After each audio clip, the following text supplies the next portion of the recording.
Pondok Cabe, tanggal 11 Januari tahun 2026, Universitas Terbuka menegaskan komitmennya untuk terus bertransformasi menjadi World Class Open University dengan tetap berpegang pada jati diri inklusivitas, keberanian berpikir radikal, dan penguatan sumber daya manusia yang unggul serta sehat secara fisik dan mental.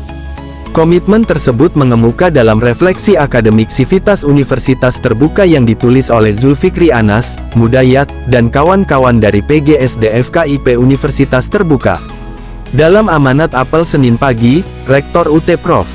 Dr. Ali Muktiyanto, menekankan bahwa masa depan bukanlah sesuatu yang ditunggu, melainkan dibangun dari detik ke detik melalui kesadaran dan tindakan nyata.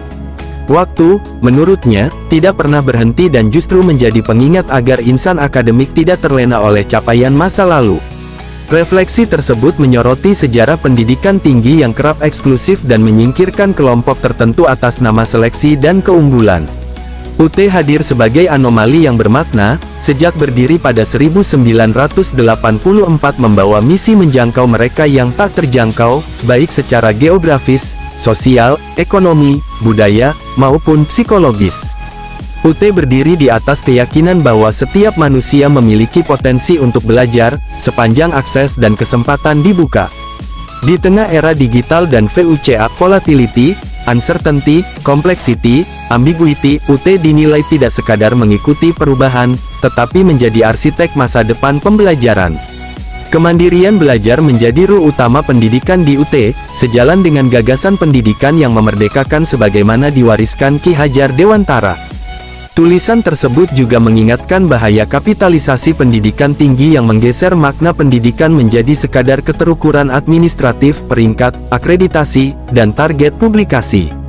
Mengutip pemikiran Paulo Freire, penulis menilai pendidikan tinggi berisiko kehilangan ruh kemanusiaannya jika terjebak pada logika pasar.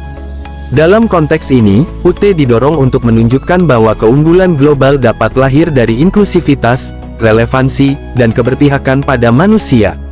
Rektor UT juga mengingatkan kisah Goa Kahfi sebagai simbol bahaya terlena. Keunggulan historis UT sebagai pelopor pendidikan jarak jauh dinilai tidak cukup tanpa keberanian memperbarui diri. Untuk itu, UT menegaskan 4 fondasi transformasi: daya ungkit keberanian mengubah pola pikir lama, daya bangkit optimisme yang lahir dari kesadaran, daya dorong kemampuan menggerakkan kolektif, dan daya gerak keberanian bertindak nyata. Selain aspek akademik dan kelembagaan, dimensi kesehatan fisik dan mental SDM menjadi perhatian penting. Mudayat menekankan bahwa SDM unggul tidak lahir dari tekanan berlebih, melainkan dari keseimbangan antara kinerja, makna, serta kesehatan jiwa dan raga. Dalam karakter kerja UT yang menembus ruang dan waktu, risiko kelelahan psikologis perlu dikelola melalui budaya kerja sehat, literasi kesehatan mental, dan lingkungan kerja yang suportif. Keunggulan institusi pada akhirnya ditentukan oleh manusia yang menggerakkannya. Merawat SDM secara holistik adalah investasi strategis, tegasnya. Melalui penguatan SDM yang sehat dan berdaya, UT optimistis mampu tidak hanya beradaptasi, tetapi memimpin perubahan. Dengan tetap setia pada inklusivitas dan kebermaknaan, Universitas Terbuka menegaskan diri sebagai PTN yang hadir di semua ruang dan waktu, menjadikan pendidikan sebagai hak dasar dan amanah kemanusiaan.